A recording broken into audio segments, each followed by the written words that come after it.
In past years, I've addressed the most pressing dietary issues of our time. Like, what's the healthiest variety of apple?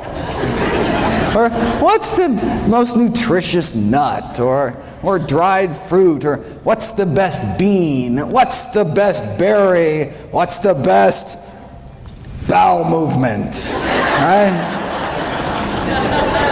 We had fun.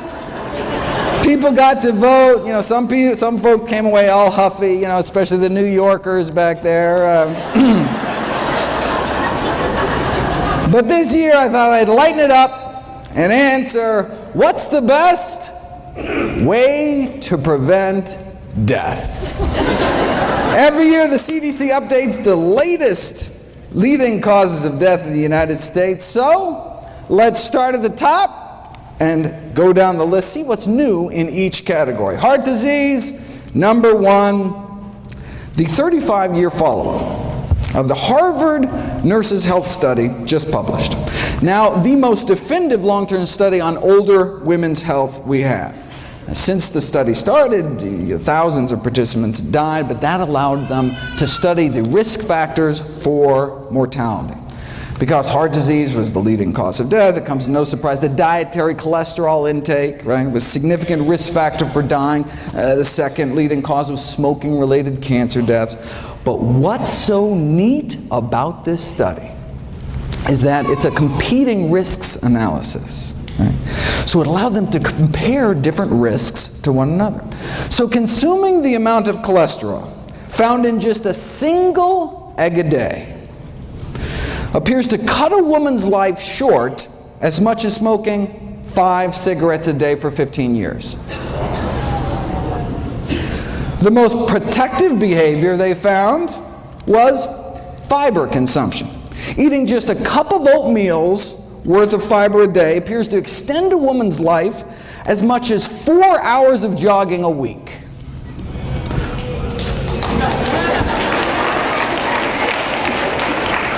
Though you can do both.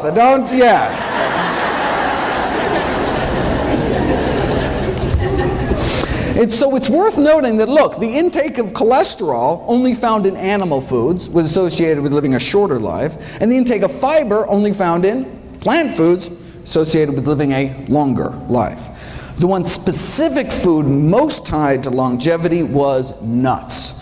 You also appear to get 4 hours of weekly jogging benefit eating just 2 handfuls of nuts a week. All right. Yeah, heart disease, number one cause of death, but what if your cholesterol is normal? Right? Hear that all the time from patients, right? Have to break it to them. Look, having a normal cholesterol in a society where it's normal to drop dead of a heart attack, not necessarily a good thing. And remember, it's our number one killer, right? In a huge study last year, most heart attack patients fell within the recommended targets for cholesterol, demonstrating that the current diet guidelines just are not low enough to cut heart attack risk. Close to half of heart attack victims had cholesterol levels classified in the guidelines as optimal, though I'm not sure their grieving spouses and orphan children will take much comfort in that fact. What is considered optimal is still way too high. Yeah, having a below average cholesterol, reduces your risk, but as the editor-in-chief of the American Journal of Cardiology wrote more than a decade ago, it's time to shift, right, from just decreasing risk to actually preventing and arresting atherosclerosis. We don't want low risk, we want no risk. How do you do it? Well, for the buildup of plaque in our arteries to cease, it appears that we have to get our total cholesterol down to be about 150, right? In other words, the cholesterol must be lowered to that of your average pure vegetarian. Now, but because relatively few people are willing to abide by the vegetarian lifestyle, drugs are required, to get down to similar levels, right? So it's our choice. Now notice though, even though the average vegan has a cholesterol of 150, it doesn't mean that all vegans have 150. That's why I do free cholesterol screenings here at Summerfest. Stop by my table, a little drop of blood, just take a couple minutes. I'd be happy to do that for you. All right, so it's our choice, diet or drugs. why not just choose the drugs, right? Well, no, that's a good question. Well, as the good doctor noted last night, the FDA just announced newly mandated safety labeling by law to cholesterol-lowering statin drugs, right? So this is Lipitor, Mevacor, Crestor, Zocor, Vytorin, that kind of thing. The FDA issued new side effect warning labels this year regarding the increased risks, brain-related risks, associated memory loss and confusion, an increase in blood sugar levels, as well as new onset diabetes. One prominent cardiologist described this kind of Faustian bargain: yes, fewer heart attacks, but more diabetes, right? With all the memory loss and confusion caused by these drugs, folks may have forgot there's actually a way to reduce the risk of heart attacks and diabetes at the same time. Called the plant-based diet. All right, now cholesterol is just half of the heart disease story. The other half is inflammation. Right? We've known for 15 years that a single meal high in animal fat, sausage and egg McMuffin was used in the original study, can paralyze our arteries, right? Cutting their ability to relax normally in half within hours of eating animal products. The whole lining of our vascular tree gets inflamed and stiffened, right? And just as that inflammation, so here's hours, right? 1, 2, 3, 4, 5, 6. Just as that inflammation, right? Just as that crippling of our arteries starts to finally calm down after 5 or 6 hours, lunchtime, right? And then we may whack our arteries with another load of meat, eggs, or dairy, right? And so most people are in this chronic state of low-grade inflammation, increasing risk for these inflammation-related diseases like heart disease, cancer, diabetes, one meal at a time. Does the same thing to our lungs. Right? Again, within hours, inflammation in our airways. A single meal causing internal damage, not just years down the road, but literally right then and there, that day, within hours of it going into your mouth. And just this year, we finally figured out, we finally solved the mystery as to why. And it doesn't appear to be the animal fat itself. And it's apparently not the animal protein, which is what's implicated in the inflammation from arthritis. Right? So if it's not the animal fat, it's not the animal protein, what is it? The whole thing is a crazy cool detective story that I'll be putting in a series of videos next week, actually, July 4th, July 5th, July 6th. But I'll just cut to the chase, spoiler alert. After a meal of animal products, people suffer from endotoxemia. Their bloodstream becomes awash with bacterial toxins, known as endotoxins, that are present in the animal products. So, I mean, no wonder our body goes crazy. These dead meat bacteria toxins aren't destroyed by stomach acid, aren't destroyed by pancreatic enzymes, right? Aren't destroyed by cooking. They tried boiling meat for hours, still didn't work. So these bacterial toxins were found to be highly resistant to cooking and our body's best attempts at acid and enzyme digestion. Now, the animal fat actually does play a profound role in this whole process by ferrying the bacterial toxins present in the meat through the gut into our system. So the reason animal products trigger immediate inflammation appears to be because they're so loaded with bacteria that can trigger inflammation dead or alive, even if they're fully cooked. Right? And then saturated animal fat then boosts the absorption of these toxins into our bloodstream. So now that we know what's going on, what do we have to do? Well, from a 2012 follow-up, well, the most obvious solution to this metabolic endotoxemia, okay, well, we can reduce saturated fat intake, which in this country is mostly cheese and chicken, but the Western diet is not conducive to this mode of action, and it is difficult for patients to comply with this request. Right? So what? Let's not even tell them, right? I mean, this patronizing attitude in the medical profession of, oh, patients won't change their diet or stop smoking. I mean, even if it's going to kill them, you know, so why bother, right? That attitude may be one of the real leading causes of death. But let's get back.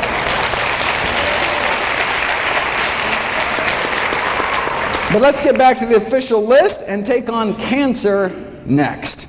What's the latest?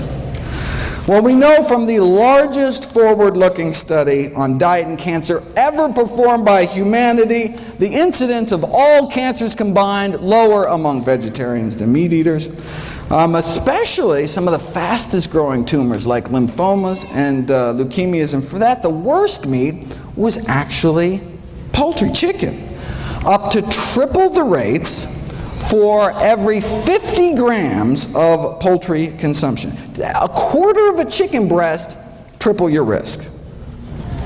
Normally, this whole presentation would be in the kind of quiz show format, but there was a scheduling mix-up. I was supposed to be the last speaker at night, and so I could go long and not interfere with the schedule, but anyway, won't happen again, and so next year back to the quiz show format, and apologize, I had to cut this short. Okay, but the link between meat and cancer is such that even the Journal of Meat Science last year asked, should we become vegetarians? Or they said, can we make meat safer? There's a bunch of additives, for example, that can suppress the toxic effects of the blood-based iron, the heme iron found in meat. Now, the additives are still under study, but could provide an acceptable way to prevent colon cancer, right? Because avoiding meat, obviously, completely out of the question. I mean, that's... They fear that if the National Cancer Institute recommendations to reduce meat consumption were adhered to, sure, cancer incidence may be reduced, but farmers in the meat industry would suffer important economic problems. Now, for those of us more concerned about the suffering caused by the meat industry rather than the suffering of the meat industry, what happens if you put cancer on a vegan diet? Well, the Pritikin Research Foundation just completed this elegant series of experiments, which I want to spend a bit of time on. Simple experiments. They put people on different diets, draw their blood, and then drip their blood on cancer cells growing in a petri dish, and just stood back to see whose blood was better at suppressing cancer growth. They're the ones that published that study showing that the blood of those on a vegan diet was dramatically less hospitable to cancer. Now, even the blood of those on a standard American diet fights cancer. I mean, if it didn't, everybody'd be dead, right? It's just that the blood of those eating vegan fights about 8 times better.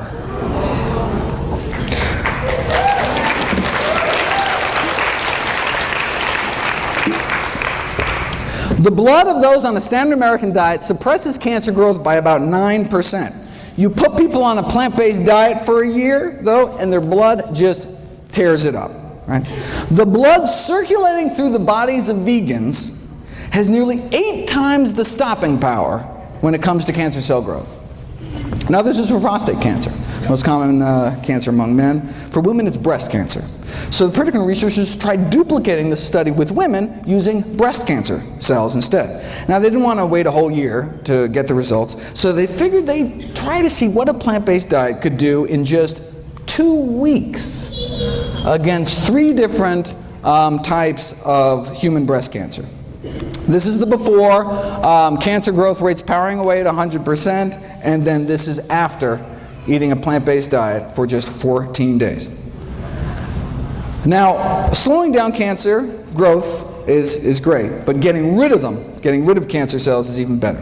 This is before and after measuring cancer cell death, right? This is the before, and this is the after, pre and post plants. The same blood now coursing through these women's bodies gained the power to significantly slow down and stop breast cancer growth thanks to just 2 weeks of eating a plant-based diet. What kind of blood do we want in our body? What kind of immune system, right? Do we want blood that's just kind of roll over when new cancer cells pop up, right? Or do we want blood circulating to every nook and cranny within our bodies with the power to slow down and stop them. Now, this strengthening of cancer defenses was after 14 days of a plant-based diet and exercise. They were out walking 30 to 60 minutes a day. Wait, well, maybe the only reason their bodies became, so effective at suppressing cancer cell growth was because of the exercise. Maybe diet didn't have anything to do with it. So they put it to the test. This is measuring cancer cell clearance. And this is what we saw before, the effect of blood taken from those eating a plant-based diet, in this case for 14 years, along with mild exercise, just like walking every day, right? So, plant-based diets, walking, that's the kind of cancer cell clearance you get. Now, compare that to the cancer-stopping power of your average sedentary. You see this little burger, apple? Oh, sorry, I can't. All right. On the website, it's a little, okay, compared to the cancer-stopping power of your average sedentary meat eater, which is basically non-existent. Okay. But what about this middle group? Now, this middle group, instead of 14 years on a plant-based diet, they had 14 years of the standard American diet, but had daily strenuous hour-long exercise, like boot camp this morning. Seriously, calisthenics, right? They wanted to know, if you exercise hard enough and long enough, can you rival some strolling vegans? All right. Let's find out. And exercise worked, no question, right? But literally 5,000 hours in the gym, no match for a plant-based diet.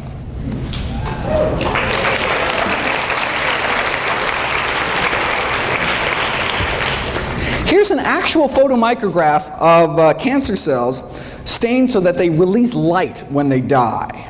Right? As you can see in the control group, there are a few cancer cells dying, right? Even if you're a couch potato eating fried potatoes, your body's not totally defenseless.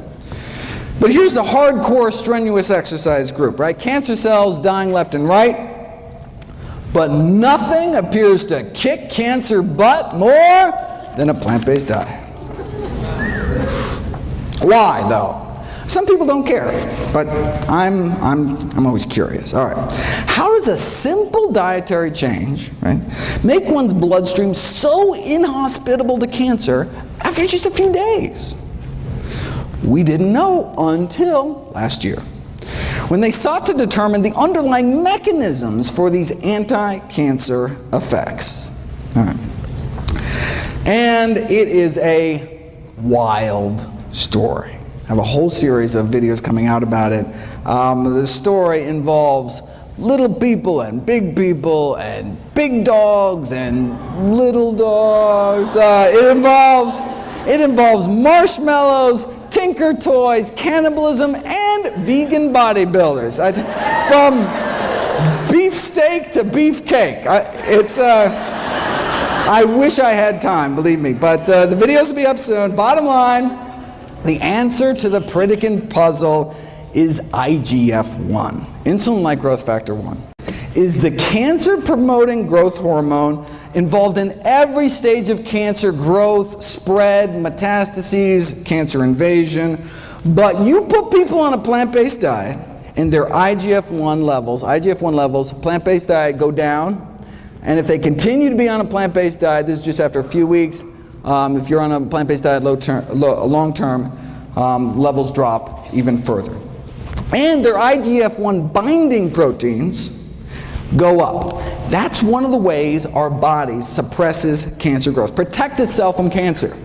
Protect itself from excessive growth by releasing this binding protein into the bloodstream to bind up, to tie up IGF-1. It's like our body's, kind of emergency brake. Yes, in as little as 11 days, right? A plant-based diet can reprogram your body to bring down IGF-1 production, right? But what about all the IGF-1 that's circulating from the, bacon and eggs you ate last week, right? So the liver releases the snatch squad of binding proteins to tie up, to take all this IGF-1 out of circulation. And as you can see, it just gets better with time the longer we eat healthy. Here's the experiment that nailed IGF-1 as the villain. All right, same as last time. Go on a plant-based diet, and cancer cell growth rates drop dramatically, right? And cancer cell death shoots up. Already saw that. But then, here's the kicker. Right? What if you added back to the cancer the exact same amount of IGF-1 banished from your body by eating a plant-based diet? Eating plant-based diet goes back. Let's take that same IGF-1, add it back to the cancer, and see what happens, and it erases the diet and exercise effect. It's as if you never started eating healthy at all, right? So that's how we know that lowering animal product consumption leads to lower IGF-1, which leads to lower cancer growth. But how low does our animal product consumption have to go? And how plant-based do our diets have to get? Well, let's look at the IGF-1 levels of meat eaters compared to vegetarians compared to vegans. Right?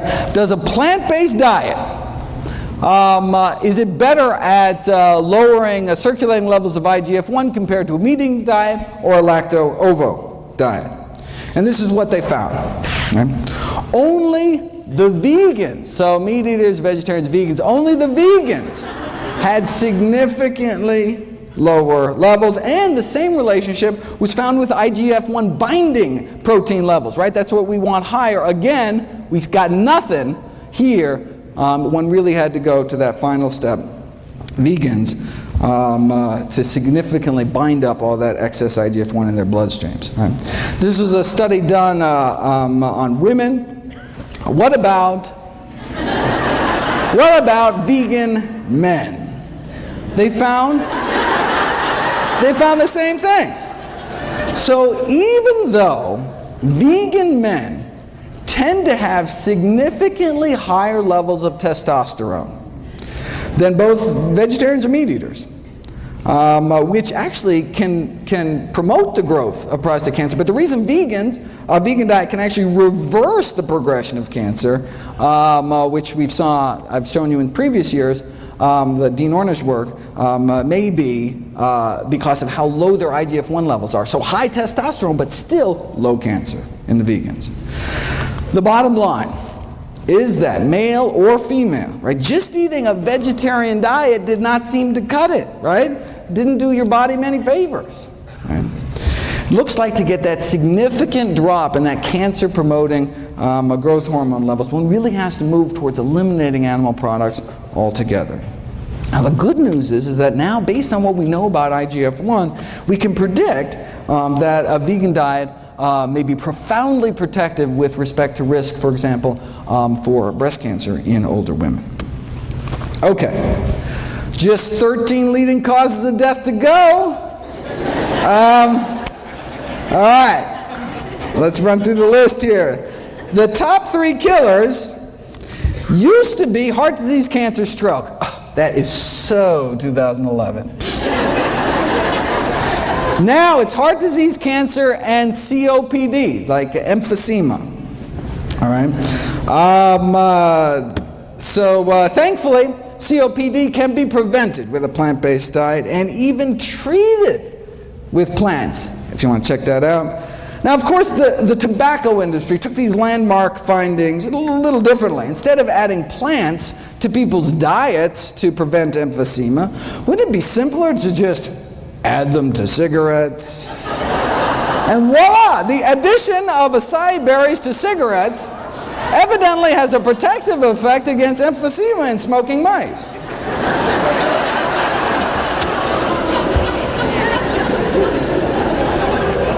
Next, they're going to start putting berries in meat, right? I couldn't make this up, people. Look at this. Adding fruit extracts to burgers, right? Now, this was not without its glitches. The blackberries literally dyed the burgers with this kind of distinct purplish color. Though infusing lamb carcasses with kiwi fruit juice before rigor mortis set in does evidently lead to greater tenderness in the meat. And it is possible to improve the nutritional profile of frankfurters by adding ground up grape seeds, though there were complaints that the grape seed particles, right, were visible in the final product. And look, if there's one thing we know about hot dog eaters, it's that they're picky about what goes in their food. Right?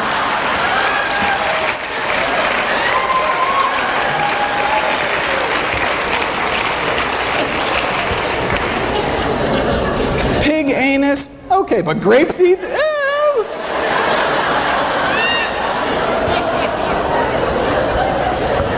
Preventing strokes. Number 4. Preventing strokes is all about eating potassium-rich foods. Potassium from the words potash. You take any plant, put it in a pot, reduce it to ash, and what you're left with is potassium. True story. But can anyone name me a plant food particularly high in potassium? Why is that like the one thing everyone knows about nutrition? Seriously. Like, did Chiquita have like this great PR firm or something?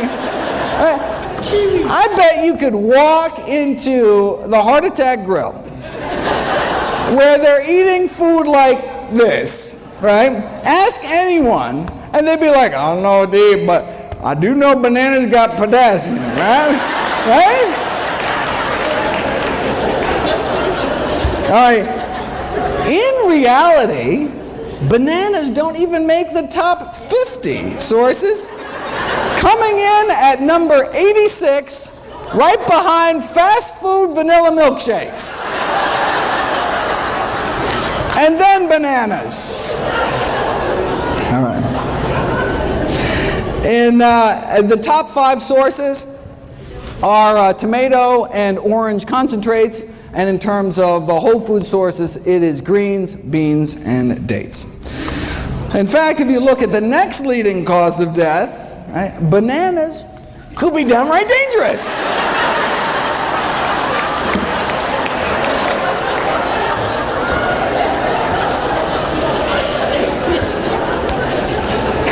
Alzheimer's. Alzheimer's now our 6th leading cause of death. We've known for 20 years now that those who eat meat, red or white, including poultry and fish, were between 2 and 3 times more likely to become demented compared to vegetarians.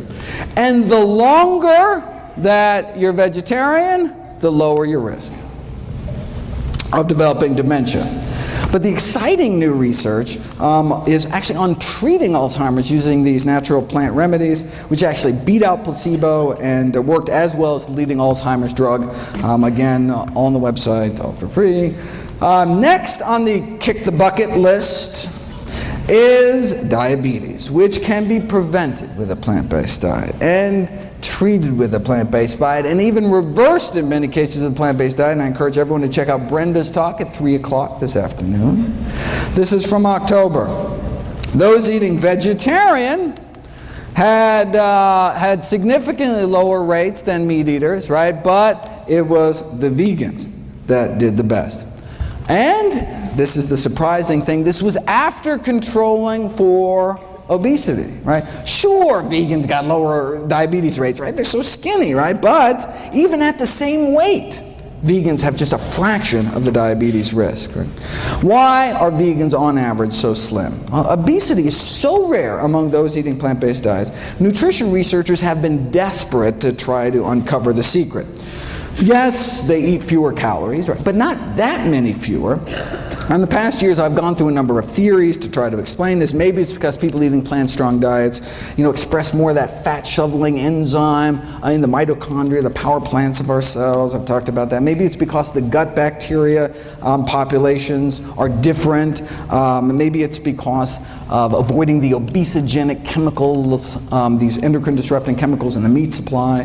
There's an obesity-causing virus in poultry that may even be playing a role. We're not sure. Theories keep coming. Here's the latest theory.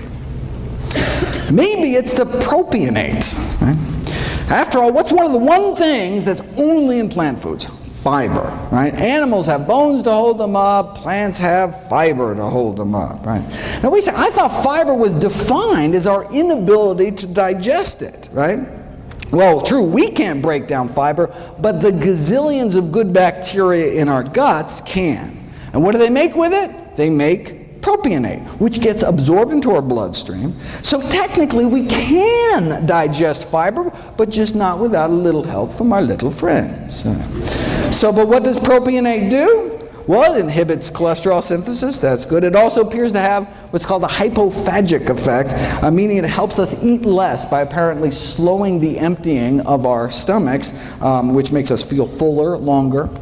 Propionate regulates food intake, or whether it's because it slows the generation of new fat cells, but it results in this overall anti-obesity effect.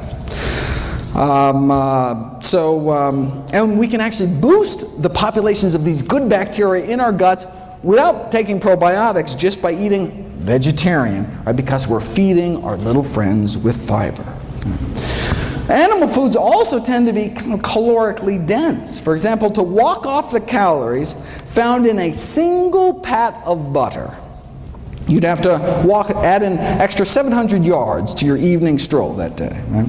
Or a quarter-mile jog to each sardine we put in our mouth, right? And that's just the edible part, right? And any who choose to eat 2 chicken legs better get out on their own 2 legs and go run an extra 3 miles that day to outrun weight gain, right? And that's for steamed chicken, skin removed. Here's the latest. Meat consumption and prospective weight gain, right? We're talking hundreds of thousands of men and women studied across 10 countries with weight gain measured over a 5-year period. What did they find? Total meat consumption associated with weight gain in men and women. The conclusion is that the decrease in meat consumption may improve weight management. And this was after controlling for initial weight and physical activity, education level, smoking status, total energy intake. What? That's the kicker. This was after controlling for calories, right? The link between meat and weight gain remained even after controlling for calories, meaning you have 2 people eating the same number of calories, the one eating more meat may gain more weight. They even calculated how much more. Intake of 250 grams of meat a day, which is nothing compared to what the U.S. Eats, will lead to an annual weight gain of 422 grams, higher than the weight gain experienced with the same calorie diet with lower meat content. Right? After 5 years, the weight gain would be about 5 pounds more. So same calories, yet 5 pounds heavier eating meat. And steak was nothing. The strongest relationship between annual weight gain was observed for poultry. Right? Let's say you start out at a normal weight, eat a hamburger every day. Right?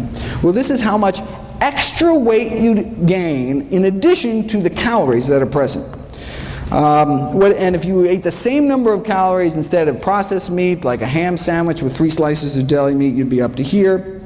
And then half a chicken breast puts you up to here, again, above and beyond the calories. Right? In conclusion, our results indicate that meat intake positively associated with weight gain. This persisted after adjusting for energy intake, and therefore we're in favor of this public health recommendation to decrease meat consumption for health improvement. For more, make sure to check out the meat industry's take on this study, very interesting, as well as PCRM's wonderful work trying to put a vegan diet to work in a corporate setting.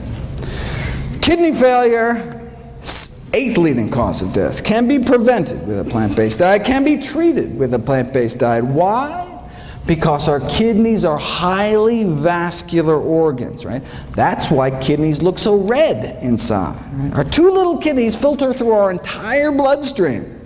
And so, if the standard American diet is so toxic to blood vessels in our heart, brain, and pelvis, leading to heart attack, stroke, sexual dysfunction, what might it be doing to our kidneys?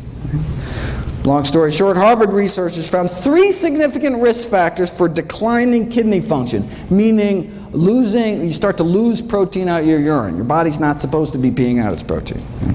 The three risk factors for declining kidney function were animal protein, animal fat, and cholesterol. Right? It's not protein, it's not fat. Animal protein, animal fat. No relationship found with plant protein and plant fat. Not only do vegans appear to have better kidney function, but dramatic improvements were found treating kidney failure patients with pure vegetarian diets after just 1 week. All right. Leading killer number 9 is people dying from respiratory infections. Check out my video, Kale and the Immune System, talking about the immunostimulatory effects of kale. Is there anything kale can't do? And if you look at my video, Boosting Immunity Through Diet, which is actually, if you can see this, June 28th. This is just the video of the day that went up on Wednesday. You can see that eating just a few extra fruits and vegetables can significantly improve one's immune response to pneumococcal pneumonia.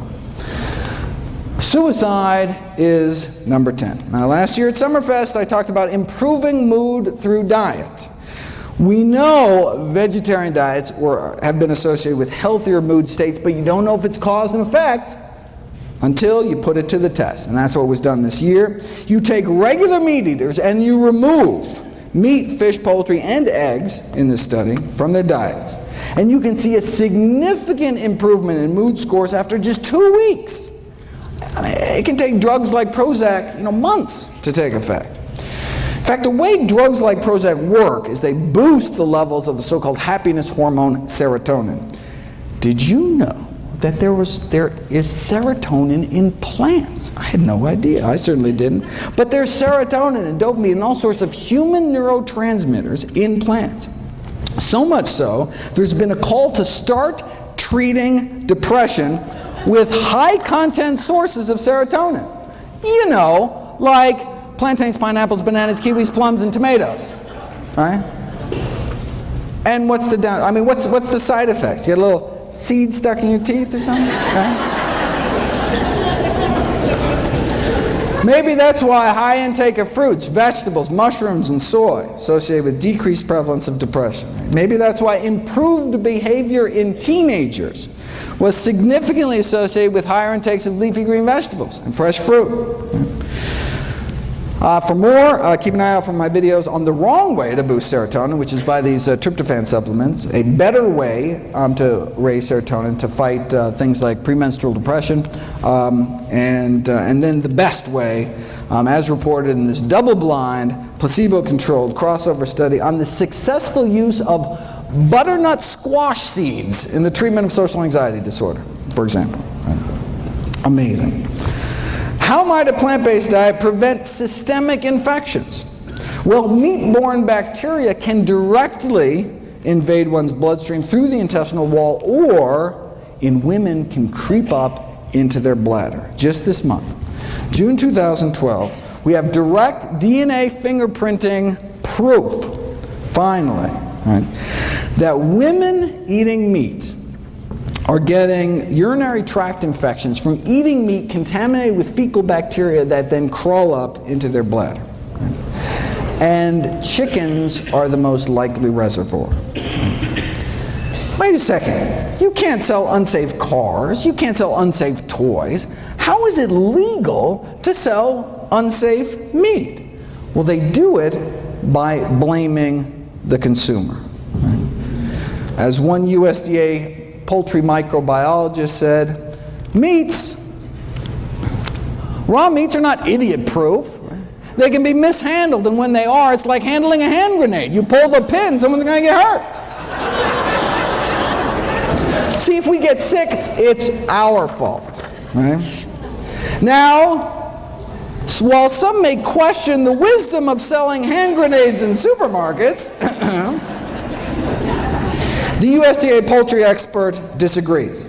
Says, I think the consumer has the most responsibility, but just refuses to accept it. Right? It's like a car company saying, yeah, we installed faulty brakes, but it's your fault for not putting your kid in a seatbelt. Right? A director at the Centers for Disease Control responded famously to this kind of blame the victim attitude from the meat industry Is it reasonable, she asked, if a consumer undercooks a hamburger that their 3-year-old dies?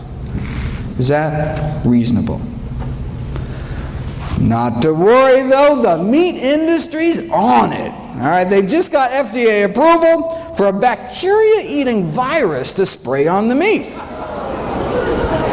Now, some have raised concerns about these so-called bacteriophages, such as the possibility that these viruses can spread toxin genes between bacteria, which wouldn't go good, especially given the difficulties in preventing large numbers of these viruses from being released into the environment from the slaughterhouses. All right.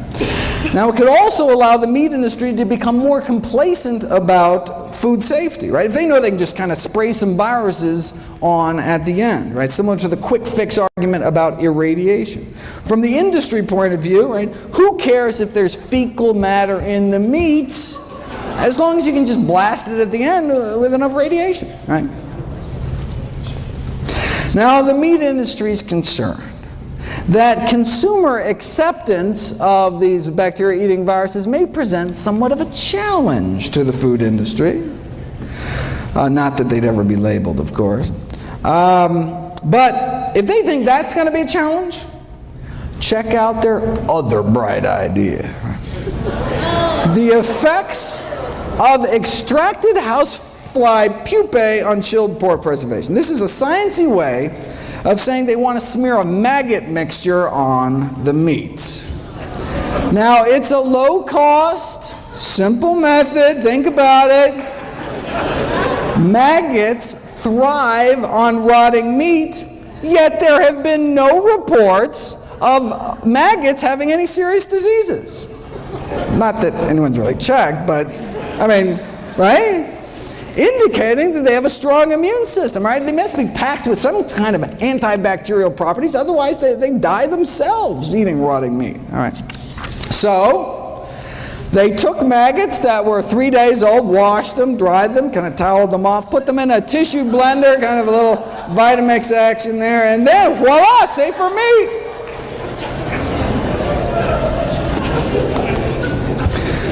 We did kidney failure. What about liver failure? We've known for 35 years, since now you can't even see this, 1977, that a vegetable protein diet can be used to treat liver failure, significantly reducing the toxins that otherwise would build up eating meat with a less than functional liver, right? Imagine eating meat without a fully functioning liver to detoxify your blood. Right? I do have to admit, though, that some people living on plant-based diets have worsening liver function. They're called alcoholics. In fact, strictly plant-based, right? Living on potatoes and corn and barley and grapes. Still, however, not doing so hot. It's unclear. High blood pressure is up next, so-called essential hypertension, essentially only found in those who eat meat. Again, look at this. We've known for decades, it's 1974 out of Hopkins, right? We've known that consumption of foods of animal origin highly significantly associated with blood pressure even after, again, the weight effects are removed, right? Fast forward 39 years to 2012, and compared to non-vegetarians, compared to meat eaters, as you get more and more plant-based, right? So meat eater to flexitarian, to just eating fish, to lacto-vegetarian, to vegan, looks what happens to hypertension, high blood pressure, right? There is this progressive reduction in risk to just a tiny fraction. Right? See the same thing in diabetes. Here's diabetes, right? Again, the stepwise reduction of risk as one eliminates animal products on down. Right? And same thing with body mass index, right? As you can see, obesity rates get lower and lower. In fact, vegans are actually the only population, on average, that was not overweight. Even the vegetarians were overweight. All right. Diabetes, hypertension, leading causes of death. Is it going to take the medical profession another 39 years before we actually do something about it? How long does it take being vegan to bring blood pressures down? 12 days, right? McDougall took 500 meat eaters, put them on a vegan diet over a span of 11 days. Dropped their blood pressure 6%, about double that drop in those that were hypertensive to begin with. 14th leading killer, Parkinson's disease. Does a vegan diet reduce risk for Parkinson's disease? Good question. Well, we know that every single prospective study ever done on dairy products, milk consumption, and the risk of Parkinson's disease found increased risk of Parkinson's. Why? Well, one possibility is that dairy products in the United States are contaminated with neurotoxic chemicals. There's substantial evidence suggesting that exposure to pesticides may increase Parkinson's disease risk, and these autopsy studies have found that the levels of these pollutants and pesticides in the brains of elevated levels in the brains of Parkinson's disease patients, and some of these toxins are present at low levels in dairy products. And they're talking about toxins like tetrahydroisoquinoline, which is a Parkinsonism-related compound found particularly in cheese. Now, although the amounts of this neurotoxin, even in cheese, are not very high, the concern is that they may accumulate. These neurotoxins may accumulate in the brain over long periods of consumption. And finally, aspiration pneumonia, which is caused by swallowing problems due to Parkinson's or having a stroke or Alzheimer's, all of which we've already covered. All right, so where does that leave us? These are the top 15 causes of death, the top 15 reasons Americans die. And a plant-based diet can help prevent nearly all of them, can help treat more than half of them, and in some cases even reverse the progression of disease, including our top 3 killers. Now, there are drugs that can help too, right? You can take one drug to treat cholesterol every day for the rest of your life, another drug for blood sugars, a few more pills for your blood pressure. Right? The same diet, though, does it all, right? It's not like, one diet for this and then a different diet for this, right? One diet to rule them all. And what about drug side effects? Right? I'm not talking about a little rash or something. Prescription drugs kill more than 100,000 Americans every year. And I'm not talking about medication errors, not abuse, not overdose. We're talking, this is just deaths from side effects, so-called ADRs, adverse drug reactions to prescription drugs. Wait a second, 100,000 deaths a year? That means, let's go down the list. Whoa, that means that the 6th leading cause of death in the United States is doctors. The 6th leading cause of death is me. Thankfully, I can be prevented with a plant-based diet.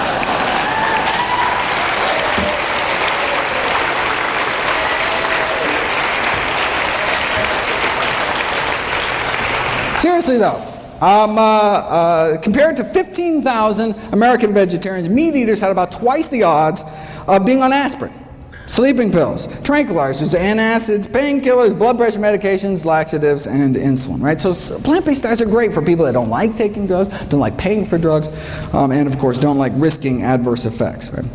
Now this study did show that plant-based diets have their own side effects. Side effects include a lower risk of chronic disease, fewer allergies, fewer surgeries. We're talking fewer varicose veins and hemorrhoids, even fewer hysterectomies.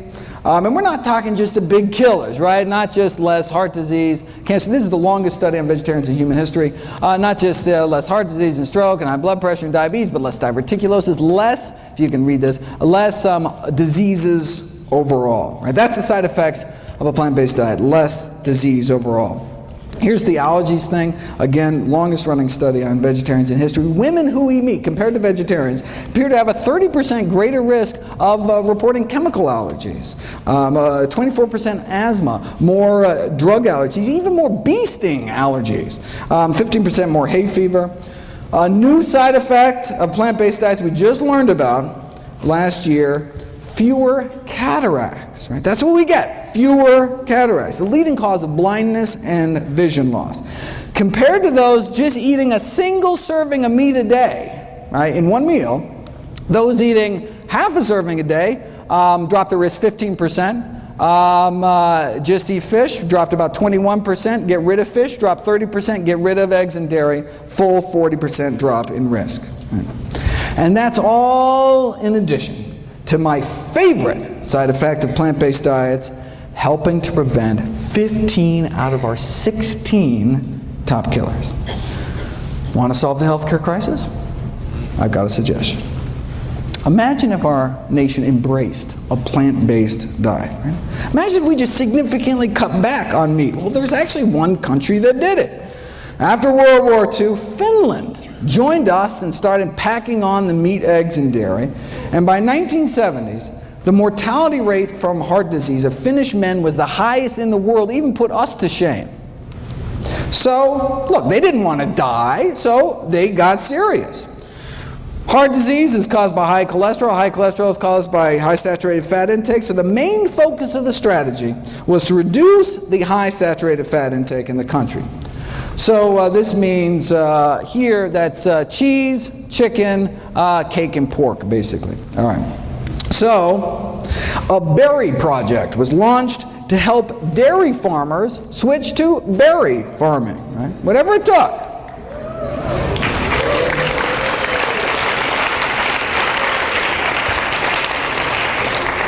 And indeed, many farmers did switch from dairies to berries. They pitted villages against each other in these friendly cholesterol-lowering competitions to see who could do the best. All right, so how'd they do? All right, look, on a population scale, even if mortality rates drop, 5%, I mean, that could save thousands of lives, right? But remarkably great changes took place. An 80% drop in cardiac mortality across the entire country. 80% drop in heart disease deaths. With such greatly reduced the rates of cardiovascular and cancer mortality, the all-cause mortality was basically almost cut in half, leading to 7 more years, men are living 7 more years, 6 more years for women. Right? And look, this is just cutting down on animal products. Now vying for the world record for heart disease deaths, of course, the United States of America. So why doesn't our government make these same recommendations? Well, I've got this whole series of videos on the conflicts of interest within the U.S. Dietary Guidelines Committees. They're the ones that make the recommendations, right? And indeed, whether they're funded by candy bar corporations or the Sugar Association, right? Or a member of McDonald's Council on Healthy Lifestyles, serving on Coca-Cola's Beverage Institute for Health and Wellness. And notice, we only know about this thanks to a PCRM lawsuit against the USDA. Very impressive. Very good.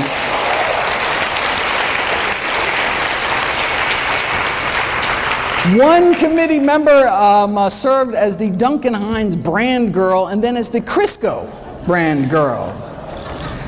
These are the folks, all right, dictate U.S. nutrition policy, right? If you read the official dietary guideline recommendations, you'll note that there is no discussion at all of the scientific research on the health consequences of eating meat. Why? Because if the committee actually discussed this research, it would be unable to justify its recommendation to eat meat at all, as the research would show that meat increases the risk for chronic diseases, contrary to the purpose of having dietary guidelines in the first place, right? Thus, by simply ignoring the research, the committee is able to come to a conclusion that would otherwise look improper, right? All right. So they can't even talk about the science. Right? We know that a plant-based diet, fruits, vegetables, whole grains, legumes, no meat, reverses heart disease, completely prevents death from heart disease, slows the progression of cancer, and the almost identical diet promoted by the World Cancer Research Fund prevent cancer based on the largest review of scientific studies to date. But again, right, they can't even talk about the science because how could they justify anything but a plant-based diet? Let me end with what's probably the best summary of nutrition policy in the United States that I've ever seen.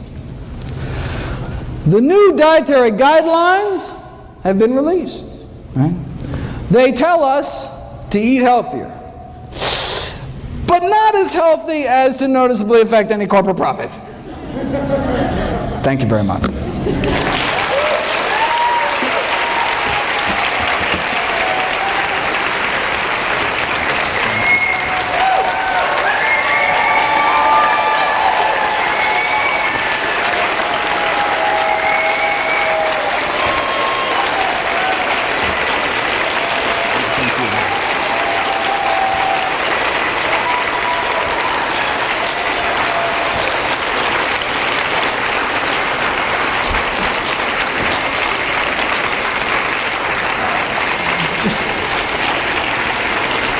Don't forget to check out my new video every day. Please share the site with friends and family. Buy them all DVDs, all proceeds to charity. And remember, please feel free to stop by for a free cholesterol check. See everybody there. Thank you, Dr. Graf.